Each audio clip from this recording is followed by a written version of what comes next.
정책 겉과 속을 들여다보는 정치온 시작합니다. 오늘은 조기현 민주당 법률위 부위원장, 윤기찬 국민의힘 법률위 부위원장과 함께 이제 닷새 남은 대선 전국 집중 분석해 보겠습니다. 어서 오세요. 네, 사전투표 첫날입니다. 각 당 모두 사전투표를 독려하고 있는데 힘을 쏟고 있습니다. 각각 다른 장소에서 사전투표를 한 세 후보의 목소리를 들어보시죠.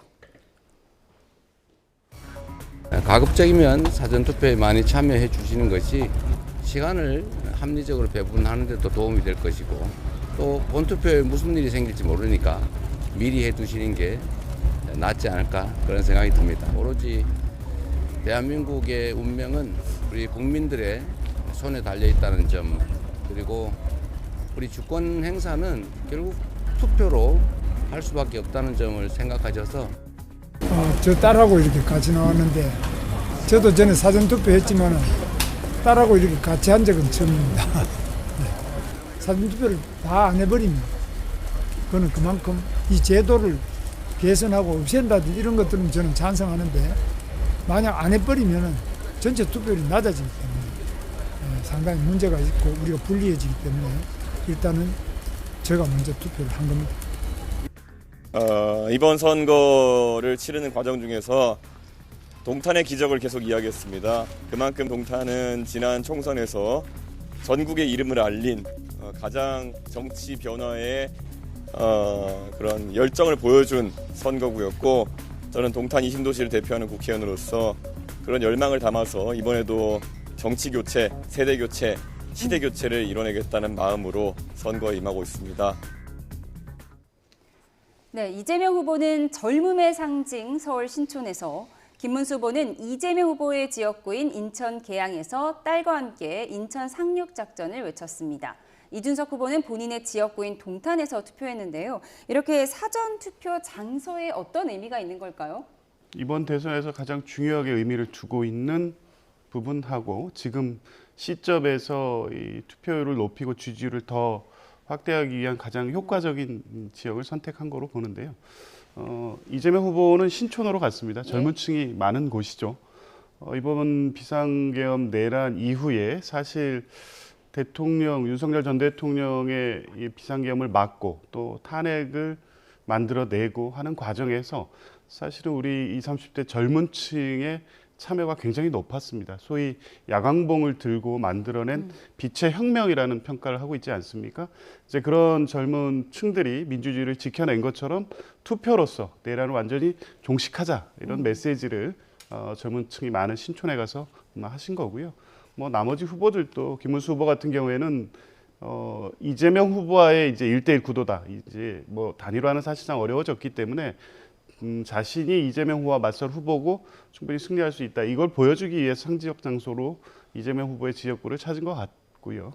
뭐 이준석 후보는 계속해서 본인이 얘기하는 것처럼 이제 동탄 모델, 동탄에서의 본인의 승리가 이번 대선에도 이어질 수 있다. 이런 걸 좀 보여주고 싶은 것 같습니다. 어쨌든 각 후보가 지금 시점에서 조금 부족한 득표를 어떻게 채울 것인가 이 부분을 집중적으로 고민을 해서 이제 오늘의 사전 투표지를 택한 것 같습니다. 예, 김문수 후보는 인천 상륙 작전을 이야기하면서 오늘 사전 투표를 했는데 김문수 후보가 사전 투표를 하고 또 사전 투표를 독려한 데에는 뭔가 특별한 의미가 있겠죠. 지금 이제 지지층을 결집하는 거는 당연한 것 같고요. 지지층 결집은 사실은 이제 이준석 후보를 염두해 뒀다고 봐야 되겠죠. 그런 연후에 이제 중도층의 표심이 좀 움직이게 되면 승산이 있다라고 판단을 한 것 같고, 인천하고 경기는 지난 대선에서 저희가 졌던 곳이에요. 크게 지지는 않고. 그리고 인천 같은 경우에 이재명 후보의 뭐 지역구이기도 하지만 사실은 인천 옆이 부천이기 때문에 부천에서 3선을 했던 김문수 후보 입장에서는 조금 과거를 소환만 한다 그러면 이길 수 있는 지역인 것이고, 경기도도 마찬가지로 지난 대선에서 졌지만 도지사를 2번 역임했던 곳이기 때문에 도지사로서의 여러 가지 실적들을 떠올리게 되면 사실 표심이 움직일 것이다 이렇게 판단했던 것 같고요. 이재명 후보의 경우에는 이제 서울에서 지난 대선 때 졌거든요. 그러니까 서울에서 이번엔 이기고자 하는 이런 마음이 투영된 것으로 보고, 더군다나 이재명 후보도 이준석 후보를 염두 안 해둘 수가 없어요. 왜냐하면 2030에 대해서 약간의 두 지지층이 겹치기 때문에 그 부분을 의식한 전략적 행보다라고 보고, 이준석 후보의 경우에는 1위 지역이 동탄에서 본인이 1위 안 하면 안 되거든요. 그러니까 동탄에서 어쨌든 그 지역에서는 본인이 지역 국회의원이기 때문에 1위를 해야 돼서 그 수성을 위한 포석이 아닌가 이렇게 생각합니다. 그런데 김문수 후보는 경선 과정에서 사전투표 폐지를 하기도 했었고요. 그러니까 부정선거 의혹을 떨쳐버리자 이런 의미가 있을까요? 일단 이제 경선 단계에서는 부정선거를 주장하시는 분들을 대변한 부분도 없지 않아 있습니다. 그런데 그건 제도적인 장치로서 앞으로 가야 할 길이라고 보고 만약에 본인이 아직까지 그 의사를 유지한다 하더라도 지금 현실적으로 보면 부정선거가 이번 중앙선거위에서는 여러 가지 조치를 또 취했습니다. 뭐 CCTV도 하게 되고 그다음에 뭐 몇 가지 하여튼 사전 관외 투표에 관련돼서 그간에 제기됐던 문제점들을 보강하기 위해서 몇 가지 조치를 취했기 때문에 실제로 감독 관리를 철저히 하겠다. 그러니까 사전 투표에 나서달라는 것이고 저희가 사전 투표라고 법문에는 있지만 실제는 분할 투표거든요. 거의 전체 투표율의 절반 정도가 사전에서 이루어지기 때문에 그렇다면 사전 투표에 대한 여러 가지 문제 제기가 있다. 그것 때문에 만약 사전 투표에 내 지지층이 임하지 않게 되면 그것처럼 손해가 어디 있겠습니까? 그래서 아마 현실적인 고려가 아닌가 이렇게 생각합니다. 예, 말씀하신 것처럼 사전 투표율이 높을수록 또 각 당에서는 자당이 더 유리한 것이다 이렇게 아전인수격으로 해석하는 경향도 있긴 한데 오후 4시 기준으로 지금 15.7%의 사전 투표율 보이고 있습니다. 지금 민주당에서는 어떻게 해석하고 계세요? 뭐 일단 대단히 고무적입니다. 투표장의 열기가 예상했던 것보다 훨씬 높습니다.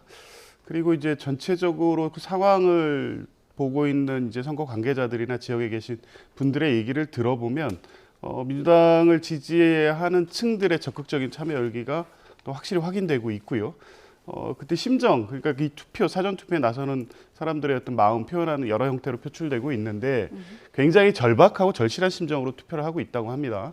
실제 뭐 대선이든 어떤 선거든 또 유권자들은 이제 가서 본인이 좋아하거나 지지하는 투표를 그냥 찍는 것인데 이번 투표에서는 손이 떨린다 이런 표현을 하시는 분들이 꽤 많습니다. 그만큼 12.3 비상계엄 이후에 지금까지의 삶이 굉장히 힘들었고 이번 대선을 통해서 이런 것들이 좀 정리가 되고 평온한 일상으로 돌아오고 또 경제도 안정이 다소 회복되고 또 성장하고 이런 절박함이 있는 거죠. 그게 그 열기가 사전투표로 이어지고 있다고 보여지고 그렇다면 뭐 민주당에게는 고무적인 상황인 건 분명한데요. 어쨌든 대선은 양 진영의 또 결집이기 때문에 지난 총선에서도 보면 실제 보수층의 사전 지지 그 투표율도 꽤 높았습니다. 뭐 안심할 단계는 아니고 6월 3일까지 지금의 이런 분위기를 하나하나 모아가야 될 필요성은 있다고 봅니다.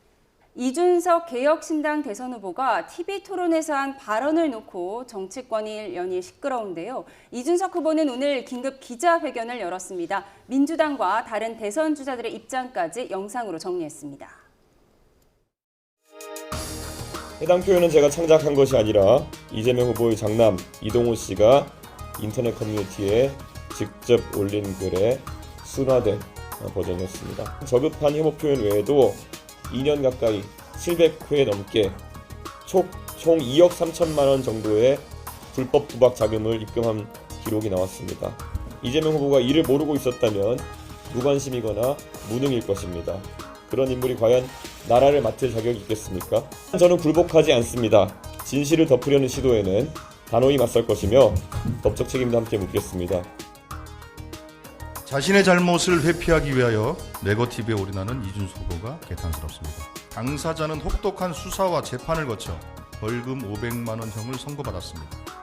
자신의 과오에 대해 지난해 최종적으로 법적인 책임을 진 것입니다. 대선을 5일 앞둔 시점에 과거 문제를 마치 새로운 일인 것처럼 선거에 이용해서는 안 됩니다. 이준석 후보의 TV토론 발언은 명백한 허위 사실이기 때문에 이 부분에 대해서는 고발 조치했다는 것을 다시 한번 분명히 말씀을 드립니다. 이 엄중한 시기에 내란 극복, 민생 회복에 대해서 또 국가의 운명에 대해서 좀 더 진지하게 고민하는 그런 선거가 되길 바랍니다. 그 내용 자체에 대해서 별로 제가 주목하지 않고 저는 이재명 후보에 대해서 하도 할 말이 많아서 아들에게까지는 전에 한번 본 적은 있는데 네, 이준석 후보가 TV토론 발언 15시간 만인 어제 오후에 심심한 사과의 뜻을 밝혔는데 오늘 아침 또 긴급 기자회견을 열었습니다. 진심으로 사과한다면서도 굴복하지 않겠다. 강경 대응 입장을 재차 확인했는데요. 기자회견 내용 어떻게 보셨습니까? 일단 이준석 후보가 그 TV 토론 과정에서 뭐 적나라한 표현을 쓴 부분은 분명히 잘못됐죠. 거기에 대해서는 인용한 것이라 하더라도 어쨌든 사과를 했고 그 사과를 유지해야 된다고 보고요. 다만 이준석 후보가 오늘 새로운 얘기를 한 부분은 뭐냐면 그 이재명 후보 측에다가 입장을 밝히라고 요구한 거예요. 그 부분에 대해서는 아까 새로운 사실이 아니라고 그러는데 어쨌든 법원을 통해서 확인된 건 처음이잖아요. 그리고 이재명 후보의 경우에는 지난 대선에서는 김혜경 여사의 문제에 대해서도 사과 취지의 말씀을 하셨고 그다음에 아들 문제에 대해서도 사과를 여러 차례 그 취지로 얘기를 했어요. 4차례 정도가 했단 말이죠. 근데 유독 이번 그 대선에서는 많이 앞선다고 판단하셨는지 몰라도 사과에 되게 인색하다는 거죠. 저 부분도 마찬가지로 이준석 후보가 본인의 그 표현에 대해서 국민적 지탄을 받으면 그건 이준석 후보가 책임질 문제이고 그다음에 인용에 대한 국민적 지탄이 그 정도면 원문을 그 얘기했던 글이나 아니면 그 말에 대해서는 더욱더 참담한 거 아니겠어요? 그럼 거기에 대해서도 어쨌든 국민적 정서에 상당히 반하는 취지의 글이나 이 말에 대해서는 사과를 해야 되는 것이죠. 입장 표명도 해야 되는 것이고 그런데 그 원문에 대한 입장 표명 안 하고 인용한 그 이준석 후보에 대해서만 일방적으로 비난하는 것도 맞지 않다. 이준석 후보를 비난하는 것도 그 비난하고 그다음에 애당초에 후보자 주변에서 이루어졌던 일에 대해서도 입장 표명을 분명히 해야 되는 것이죠. 거기에 대한 촉구다 저는 그렇게 평가하고 있습니다. 네, 이준석 후보의 토론회 발언 논란에 대해서 이야기하고 있었습니다. 네, 민주당에서는 지금 허위 사실로 고발하겠다는 방침인데 조승래 대변인의 브리핑 내용을 들어보면 이미 이재명 후보의 아들은 벌금 500만 원을 선고받고 죗값을 치른 셈이다. 그러면서 또 허위 사실로 이준석 후보를 고발하겠다고 했거든요. 어느 부분이 허위 사실이라는 걸까요?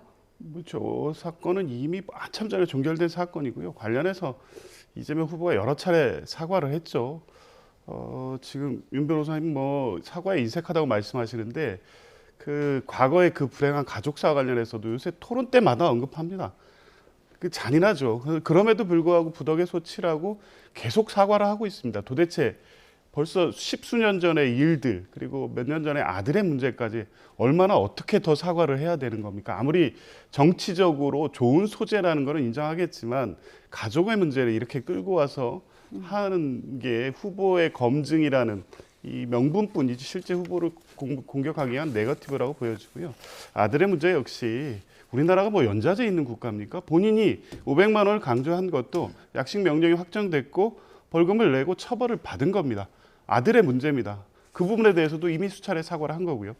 허위사실 공표가 명백하다는 것은 뭐냐면 저 사실 그러니까 저런 행위로 인해서 처벌받은 사실이 존재한다는 것 그것을 인정하지만 이준석 후보가 TV 토론에서 나와서 했던 표현 사실의 내용이 실제 그 사건에서 이재명 후보의 아들이 적시했던 내용과 다르고 그것을 교묘하게 가공하는 방식으로 이재명 후보의 어떤 가족과 관련된 문제를 연상시키기 위한 준비된 혐오적 발언이었습니다. 이 사실관계가 다른 허위사실 공표로 볼 수 있는 거고요. 그런 측면에서 이제 고발을 했다는 것이고 이준석 후보가 사과를 했다고 하는데 지금 그걸 사과로 받아들이는 분이 얼마나 있을까요? 오히려 오늘 기자회견 또 긴급 기자회견 명목으로 해서 그 표현에 혐오가 어디 있냐고 또 되묻고 있습니다. 2차 피해입니다. 2차 가해입니다. 그 표현은 다시 입에 담기 어려울 만큼 그 자체로 혐오적 표현입니다. 혐오의 의미를 정말 모르시는 건가요? 그러니까 평소에 모든 언어와 어떤 정치적 수사를 갈라치기, 혐오 이런 방식으로 써오기 때문에 일상적으로 너무 무뎌진 것 같습니다. 국민들이 이걸 어떻게 생각하는지 그 여론을 좀 보십시오. 이걸 이 기자들을 상대로 언론을 상대로 물을 것이 아니라 당장 오늘 유세장에 나가서 유권자들이 그걸 본 국민들이 어떻게 생각했는지 이 부분을 확인하면 됩니다. 혐오가 없었다고요? 정말 모르면서 그런 것은 저 아니라고 봅니다. 이런 방식으로 맞대응을 하는 것이 그나마 그 발언이 초래한 지금 정치적 위기를 돌파하는 방식이라고 택했나 본데 이제 갈수록 국민들은 이러한 이준석 후보의 행태를 보면서 40대의 노예한 정치인의 정치적 내리막길을 보고 있다 이런 생각이 들 것 같습니다. 예. 그러니까 이재명 후보 아들을 비판하기 위해서 인용한 것이라고 하더라도 이준석 후보가 혐오스러운 단어를 입에 올린 것 자체는 부적절했다. 이건 두 분 모두 공감하시는 것 같습니다. 이런 가운데 국민의힘과 개혁신당에서는 이재명 후보 아들의 공소장을 어제 공개를 한 건가요? 공개가 됐죠. 국회에서 아마 입수해서 공개를 한 것 같은데요. 약식 명령으로 청구를 했던 부분이에요. 그러니까 저기 보면 상습 도박 혐의가 온라인 사이트에서 도박을 했다는 부분인데 약 3년에 걸쳐서 707회 정도를 했는데 전체적인 들어간 돈이 한 2억 3천 정도 된다는 거죠. 상당히 오랫동안 많은 횟수에 대해서 도박을 했기 때문에 상습으로 의율 했거든요. 그렇다면 상습임에도 불구하고 약식 명령을 청구했다. 구공판하지 않고 이것을 철저한 수사다라고 그 개념정의한 조승래 수석 대변인의 말엔 동의하기 어렵고요. 따로 거기 보면 4번에 걸쳐서 매우 부적절한 단어적 표현들이 등장한다는 거예요. 정보통신망법 위반인데 이런 것들이 밝혀진 거는 명확히 그 네이밍이 밝혀진 건 처음이거든요. 그러니까 이 부분에 대해서도 이재명 후보는 입장을 내야 될 것으로 보이고 이전 대선에서 있었던 부분은 이재명 후보가 사과를 하셨어요. 그런데 그때는 도박 위주의 사과였고 부적절한 말들에 대해서는 뭉뚱거려서 사과가 됐던 부분이고 특히나 그 당시에 제 기억에 권인숙 무슨 성평등 추진단장의 이분은 그 부적절한 그 말들을 젊은이들이 많이 하는데 평범하다는 평가까지 해요. 그러니까 국민적 시각에서 보면 그 당시에 논란이 됐던 말들이 그냥 조금 부적절한 정도였구나라고 했는데 이번에 이준석 후보의 저는 부적절한 인용을 토대로 해서 그게 상당히 인용하기도 어려울 정도의 극단적인 표현이었구나라는 걸 알게 됐던 거고 물론 그 정확한 그 단어는 좀 다른 건 맞아요. 변호사님 말씀하신 것처럼 여성으로 상징되는 정도의 단어는 없었거든요. 따라서 그 부분은 다른 건 맞지만 어쨌든 표현의 수위나 정도가 그에 버금간다. 따라서 저 부분에 대해서는 이재명 후보가 입장 표명하시는 게 맞다고 보고 더군다나 이게 연좌제냐라는 말씀을 하시는데 연좌제하면 안 되죠. 그런데 저희 공직선거법상에 후보자의 직계 좀비 속에 관련된 여러 가지 뭐 재산이나 학력, 행위 등에 대해서도 그 허위 사실 얘기하면 처벌받게 돼 있거든요. 그 말은 뭐냐면 다 검증의 대상이라는 거죠. 그래서 그 검증의 대상이기 때문에 그에 관련된 얘기들이 나올 때 허위를 얘기하면 안 된다라고 법에도 규정한 거죠. 따라서 연재자라는 의미로 비판을 넘어서기에는 조금 더 제도적으로 보장된 측면이 있다 이렇게 봅니다. 예, 이렇게 논란이 커지는 가운데 우상호 선대위원장은 이준석 후보의 이번 발언이 오랜 시간 동안 꼬리표가 될 거란 주장도 했는데요. 김용태 비대위원장 그리고 김재섭 의원의 목소리까지 이어서 듣고 오시죠. 이준석 후보가 마지막에 자살골을 한 거죠. 그러니까 소위 말하는 이재명 후보를 궁지에 몰려다가 본인이 궁지에 몰린 그런 사안입니다. 이번 선거에서뿐만 아니라 이 발언이 상당히 오랫동안 이준석 후보에게 꼬리표가 될 것 같다 이런 느낌입니다. 이준석 후보가 남을 찌르려다 자기가 찔리는 일을 또 하시는 거예요. 이준석 후보의 그러한 발언이 대한민국 대통령을 뽑는 TV토론 검증 과정에서 나왔는 것이 적절한가에 대한 비판이 있을 수 있다고 생각합니다. 다만 그 비판을 하기 전에 먼저 그러한 발언을 먼저 했던 분들에 대한 비판이 선행되어야 된다는 것이 저는 상식적이라고 생각이 들고요. 그렇지 않고 이준석 후보만을 비판하는 것은 전 위선적인 태도라고 생각이 듭니다.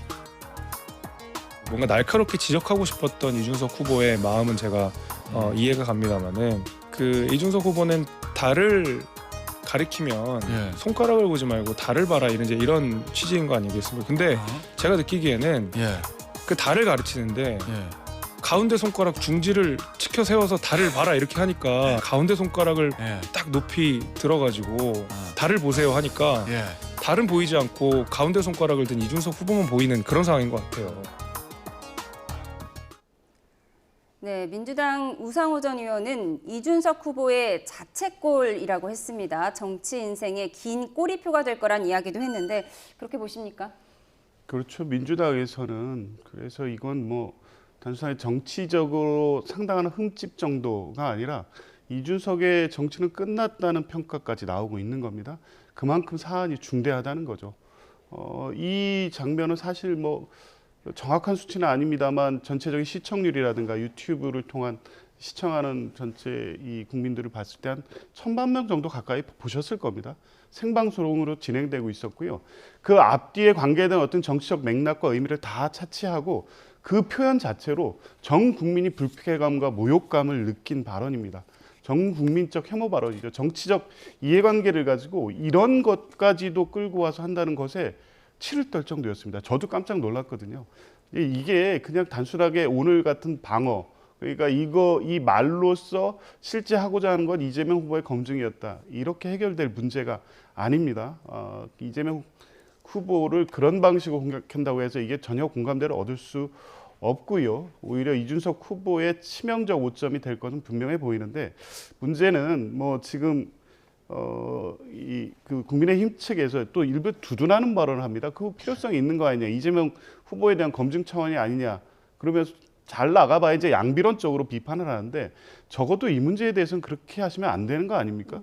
전 국민들이 느낀 그 혐오감, 불쾌감을 생각하면 이 얘기에 있어서는 이재명 후보를 같이 묶어서 비판해서는 안 될 일이라고 봅니다.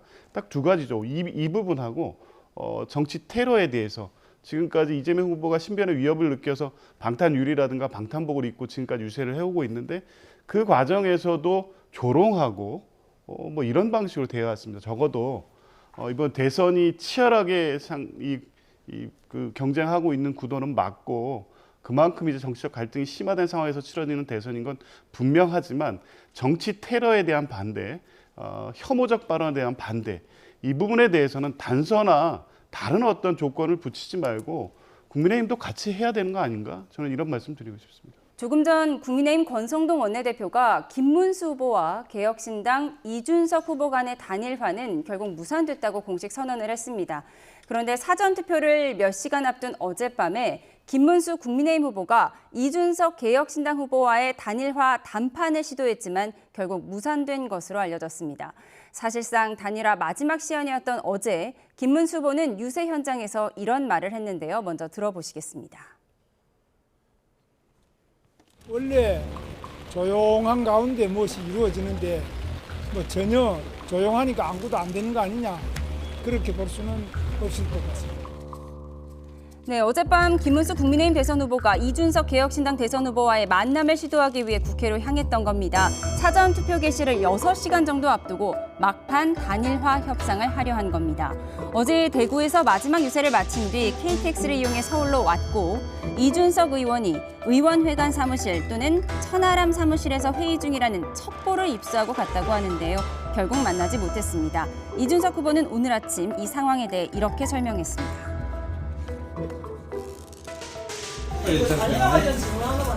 단일화 안 합니다. 예.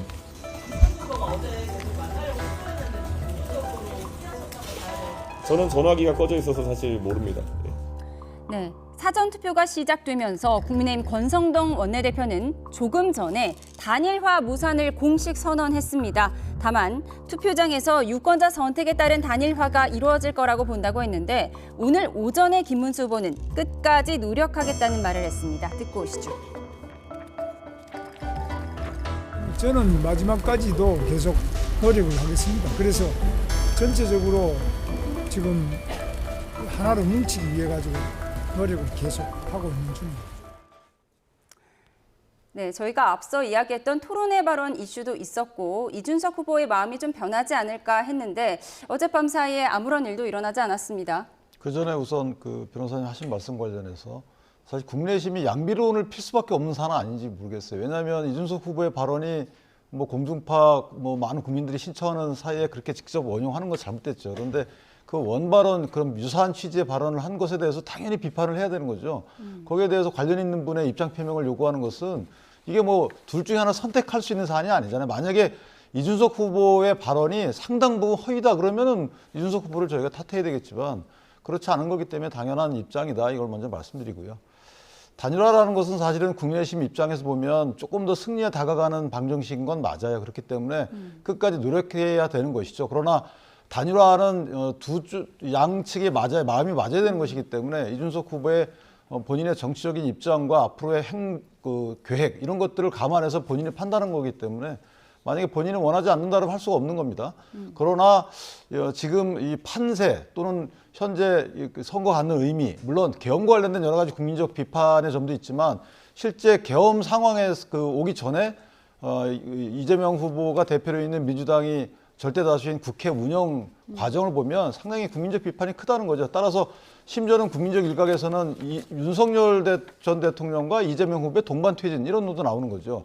그렇기 때문에 여기에 대한 국민적 심판, 양자 심판 이런 국민 여론을 감안해 본다면 단일화는 반드시 필요한 것이다. 따라서 이준석 후보도 지금 입장을 떠나서 변화의 여지가 좀 있을 것이다 이렇게 보고요. 좀 예. 지켜볼 필요가 있겠다. 변화의 여지가 있을 거라고 하셨는데 오늘 이재명 후보는 이런 말을 했습니다. 김문수, 이준석의 단일화를 확신한다. 그러면서 이준석 후보가 사퇴할 거라는 듯한 이야기를 했습니다. 그러면서 양두구육하려다가 또 토사구팽 당할 수 있다. 이런 얘기를 했는데요. 어떤 의미예요? 뭐 단일화 가능성이 제로가 됐다 이렇게 보지 않는 거죠. 지금 유기찬 변호사님도 말씀하셨는데 여전히 김문수 후보는 마지막까지 단일화 노력을 하겠다고 하지 않습니까? 권성동 대표가 오늘 뭐 사실상 끝났다라는 취지의 얘기를 하긴 했지만 여전히 국민의힘 내부에는 끝까지 시도해 봐야 되지 않느냐 이런 분위기가 분명히 있고요. 이에 대해서 이준석 후보도 김문수 후보의 진정성과 선의를 의심하지 않는다. 화답을 하는 겁니다, 사실. 물론 이게 단일화를 하겠다는 의지의 표명으로는 비춰지지는 않지만 단일화가 무산된 시점이라면 2위 후보든 3위 후보든 이 각자의 후보 본인의 득표를 높이기 위해서 다소 날선 비판이 나올 만도 한데 여전히 이 두 후보 간에는 뭔가 여지가 있는 것 같은 뉘앙스의 말들이 계속 나오고 있고 그 이유는 이 단일화 자체의 어떤 의미 때문이 아니라 이준석 후보 같은 경우에 지금 이제 선택지가 자꾸 좁아지고 있다. 애초에 계획했던 것처럼 10% 정도를 넘어서는 득표율로 향후 보수 개혁의 어떤 뭐 주도권을 가질 수 있다. 이렇게 계산한 것이 지금 하나하나 깨지는 데다가 엊그저께 토론 발언 이후에 전체적인 국민적 평가에서 상당히 입지가 약화되는 상황이 있습니다. 마지막 잡을 수 있는 카드가 뭐냐? 국민의힘이 당권이라든가 이후에 보수 개편 과정에서 상당한 권한을 부여하는 방식의 구체적인 조건을 제시한다면 여전히 받을 만한 카드, 매력적인 카드라는 생각이 없지는 않을 겁니다. 그 가능성을 이재명 후보가 보고 계신 거죠. 예. 이런 가운데 홍준표 전 대구시장이 사전투표 첫날인 오늘 또 SNS에 의미심장한 글을 올려서 눈길을 끌고 있습니다. 그래픽을 보여주시죠. 국민의힘을 향해서 내 탓하지 말고 이준석 탓도 하지 말라며 이건 너희들이 잘못 선택한 탓이다. 한 사람은 터무니없는 모략으로 쫓아냈고 또 한 사람은 시기와 질투로 두 번의 사기 경선으로 밀어냈다는 말을 했습니다.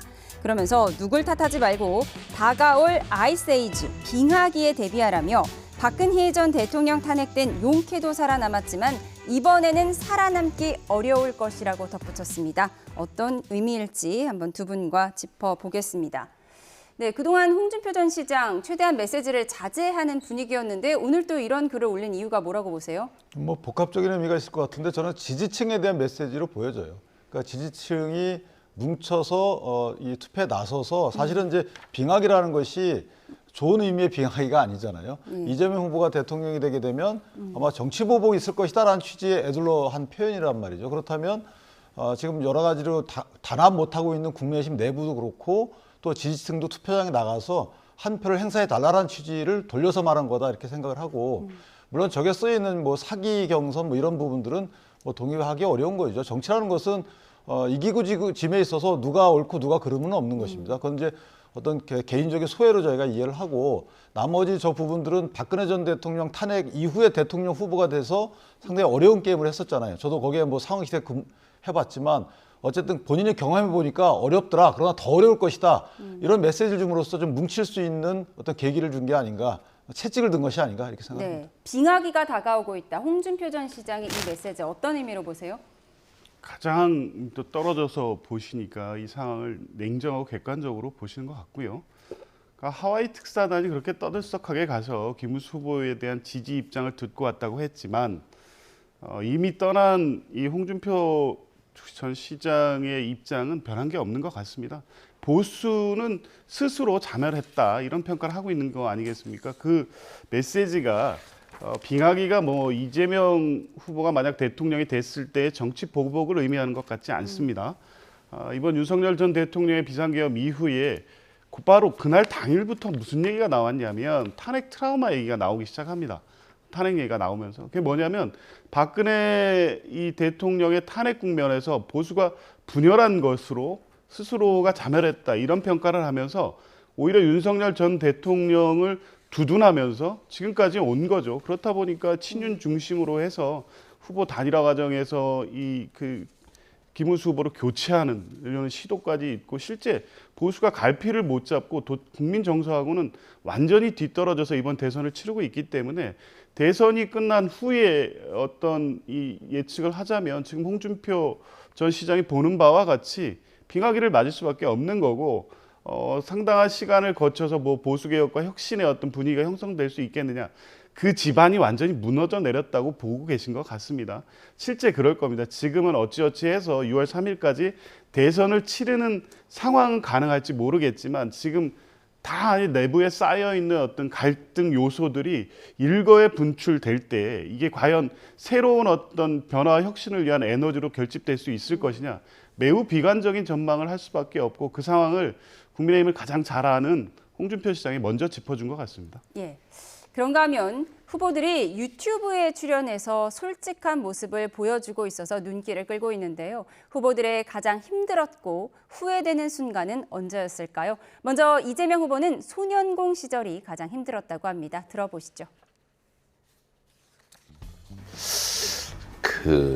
어릴 때 제가 이제 극단적인 생각을 어떤 이유로? 일단 이제 장애가 생겼고 공장에서 일하다가 성장판을 다쳐가지고 미래도 암울하고 그중에 제일 힘든 게 가족들하고 싸운 거지. 그게 또 개인적인 일로 끝나지 않고 많은 사람들이 또 상처받았죠. 네, 그런가 하면 김문수 후보는 노동운동 시절을 떠올렸습니다. 들어보시죠. 가장 힘들었던 순간은 고문 받을 때. 고문이요? 고문이 굉장히 힘들어요. 처음부터 두들 펴는데 가자마자 이제 심상정 이런 사람 찾아내라. 나는 말할 수가 없잖아요. 말 안 하니까 이제 전기고문, 물고문 이런 걸 막 하는데 86년에 잡혀가서 88년 올림픽 끝나고 나왔거든요. 그럼 2년 넘게 계셨네요. 네. 풀리는 게 또 있긴 있어요. 그런가 하면 서로 이준석 남한테 후보는 신경 당대표에서 안 쓰고, 물러났던 네. 시절을 네 떠올렸습니다. 별로 신경 안 쓰고 제가 나보다 더 잘 살아서 신경 안 쓰고 한 2년 진짜 방황했거든요. 잘 나가는데 쫓아내가지고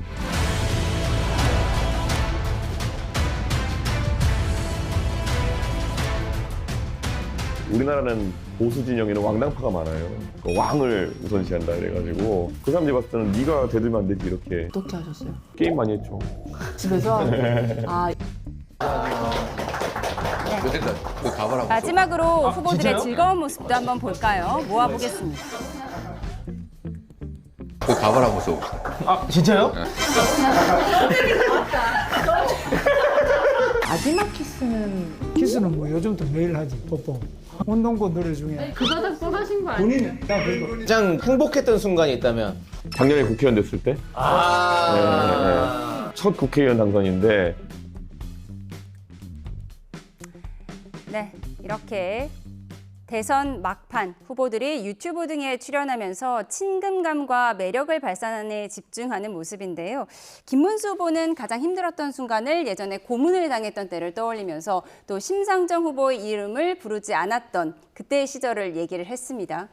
세 분의 후보가 가장 힘들었던 그 시기들은 다 공감이 돼요. 그런데 약간 차이는 있죠. 김문수 후보는 이제 시대적 아픔을 같이 했던 그 과정에서 입었던 상처가 제일 힘들었다는 거고, 이재명 후보는 이제 개인사나 가정사에서 힘들었던 그게 기억에 남는다는 말씀을 하셨고, 이준석 후보는 이제 정치 과정에서 힘들었던 말씀을 하시는데 사실 이게 정치력이 부족해서 힘들었던 것인지 아니면 핍박받았다는 것인지에 대해서 약간의 주관적 평가가 들어있는 부분도 있어서 저 세 분의 그 힘들었던 부분을 소외하는 부분도 저는 개인적으로 득표의 포인트가 아닐까. 어떤 부분에 있어서 공감을 할지 유권자분들이. 그래서 저 부분이 이제 그냥 웃고 넘어가고 공감하고 넘어가지만 사실 유권자들이 가만히 반추해 보면 본인의 이 지난 그 인생사와 겹치는 부분에 있어서 저 공감 가는 분께 어떤 마음을 같이 하지 않을까 그런 생각도 듭니다. 예, 이재명 후보는 소년공 시절이 힘들었다 그러면서 가족과 싸운 게 가장 후회가 된다라고 얘기를 했습니다. 뭐 가장 본심에 있는 속마음을 잘 표현하신 것 같고요. 뭐 여러 차례 하신 얘기입니다. 그냥 어렸을 때 소년공이라는 게 아마 14살 때였을 겁니다. 그 시대에는 뭐 그런 것도 또 그 시대에도 그렇게 흔한 것은 아니었는데 어린 나이에 소년공이 돼서 생계를 책임지고 또 그 과정에서 장애를 입었고요. 그걸로 인한 또 컴플렉스도 상당했다고 합니다. 그래서 여러 가지 고통 속에서 뭐 극단적인 선택을 했다는 말도 하고 이제 그렇게 어렵게 힘들게 버텨낸 삶이다 보니 또 그 이후에 성장에서는 또 성남 시장을 하면서 그 과정에서 가족 간의 분쟁이 또 생겼습니다. 그 역시 씻을 수 없는 상처죠. 그게 제일 힘든 시절이었다는 부분, 인간적인 것을 드러내는 것인데 그 자체에 대해서 이 호불호를 평가할 문제는 아니라 이렇게 이 우리 현대사에서 한 살아온 삶의 모습, 그걸 또 힘든 과정을 이겨내고 성취해 가는 과정, 또 그 안에 스며 있는 또 여러 가지 아픔, 이 자체가 국민들이 뭐 상당히 공감하는 부분들이 있을 겁니다. 이걸 굳이 정치형으로 끌어와서 그 다툼이 어떻게 생긴 거고 그 과정에서 무슨 얘기가 나왔고 이렇게 비판할 것이라기보다는 그 자체로서 살아온 삶을 존중해 줄 필요도 있고, 그런 면에서 보면 뭐 김문수 후보 같은 경우에 과거 노동운동 또 하시면서 여러 가지 이 사회를 위해서 희생한 부분은 존중받고 인정할 만하죠. 다만 이 시점에서 그와는 정 또 다른 길을 가시고 있기 때문에 그 과거의 삶을 지금의 삶으로 그대로 연결해서 평가하기는 좀 어려운 측면도 있는 것 같습니다. 예, 이렇게 후보들이 일종의 예능 프로에 출연하면서 유권자들의 공감도 얻고 인간미가 느껴지는 대목인 것 같습니다. 마지막으로 하나의 해프닝을 좀 짧게 짚어보도록 하겠습니다. 걸그룹 에스파의 카리나가 SNS에 숫자 2가 적힌 빨강 의상 사진을 올렸다가 황급히 삭제하는 해프닝이 있었는데요. 화면을 좀 보시죠. 네, 해당 점퍼에는 보시는 것처럼 빨간색으로 숫자 2가 커다랗게 적혀 있어서 카리나가 특정 정당과 후보에 대한 지지를 나타난 것 아니냐 갑론을박이 일었죠. 카리나는 팬 소통 앱에 전혀 그런 의도가 아니었다면서 오해라고 해명했고요. 소속사 역시 아티스트 뜻이 왜곡돼 특정 의도로 소비되는 일이 없길 바란다고 밝혔습니다. 본인의 해명에도 원하지 않는 정치색을 덧대는 게 지나치다는 평가와 대중에 끼치는 영향력을 생각했을 때 민감한 시기에 조심해서 나쁠 건 없다는 의견이 공존하고 있는데요. 여러분의 생각은 어떠십니까? 두 분의 생각을 짧게 듣고 마치도록 하겠습니다. 사실 뭐 하나의 해프닝이잖아요. 저는 개인적으로 뭐 만약에 본인이 원했던 대로 받아들여지지 않았으면 그거에 대해서 해명을 해야 되지만 내가 원했던 것이다 그러면 굳이 저 부분도 즐겁게 받아들일 필요가 있어요. 지금 실제 시국 행사에 마이크를 들고 또 여러 가지 적극적으로 본인의 의사를 표현하시는 분들도 많고 한때는 이게 진영을 나눠서 서로 공격들을 했는데 연예인들 입장에서 보면 본인의 시국에 대한 생각 또는 뭐 어떤 정당에 대한 평가 이런 부분들은 표현한다고 해서 특별히 비판받을 내용은 아니다, 저는 이렇게 평가합니다. 예, 카리나가 워낙 요즘 가장 핫한 연예인 중에 한 명이기 때문에 또 갑론을박이 컸던 것 같습니다. 어떻게 보셨어요? 카리나 씨 본인이나 기획사에서는 이제 깜짝 놀랐겠죠. 근데 저도 뭐 윤기찬 변호사님 말씀대로 그냥 자연스러운 현상이 되는 게 맞다고 봅니다. 오히려 이제 이런 것을 통로 인해서 불이익을 당하거나 이런 일이 없으면 되는 거죠. 근데 과거에 계속 블랙리스트라든가 이런 문제로 해서 연예인들이나 이 사회에서 주목받는 분들의 어떤 정치적 입장 표면이 이 불이익으로 이어지는 이런 사회가 아닌 것이 정상인 사회 아니겠습니까? 그래서 저런 것이 실수이든 아니면 의도했든 저것으로 인해서 뭔가를 수습해야 되고 불안해하고 이런 이 사회가 되지 않는 것이 바람직한 사회가 아닌가 싶습니다. 예, 연예인에게 특별한 피해가 가서는 안 되는 상황까지 짚어봤습니다. 정치원 여기서 줄이겠습니다. 조기현 민주당 법률위 부위원장 그리고 윤기찬 국민의힘 법률위 부위원장과 함께했습니다. 고맙습니다.